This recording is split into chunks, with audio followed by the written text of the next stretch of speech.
Okay, so this is our October monthly presentation, and I am Samantha. And I'm Madeline. Okay.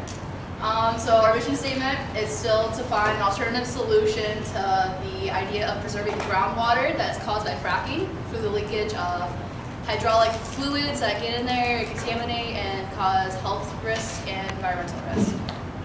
At the end of September, where we left off, was we were researching possible contacts as well as trying to complete a small-scale model that represents the process.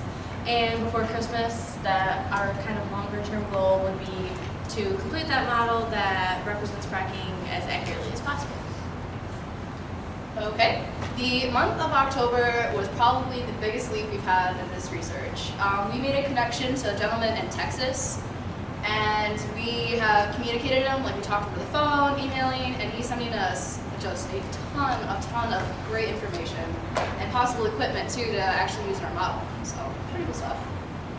Our contact's name is Jeff Clinton, and he's the business development manager at Geodynamics, which is one of the country's largest producer of perforating guns, which is a pretty big part of the fracking process. That's what creates the electric charge.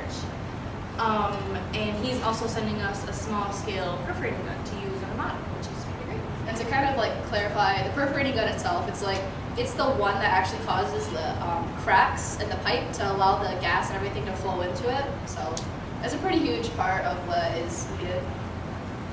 The roadblocks that we are encountering is the effectiveness of the communication, go day to day between the time zones of the emails and the phone calls, and completing by set deadlines because it's a result of the communication or people being gone. And then even creating the larger scale model, because we're discovering that our little fish tank is not going to be as close as sufficient for what we need in the long run. We have a lot more things that don't fit in a smaller space that we didn't account for before. Our goals for November would be to create a small-scale model, and how we're going to get there is completing a blueprint, making a more detailed list of possible roadblocks, finding a way to fix said roadblocks, and use geodynamics information to make it accurate, which will be coming from Jeff. Okay, and then again, possible obstacles is just the low funding for the class, as our group and everyone around us, but there's always alternatives.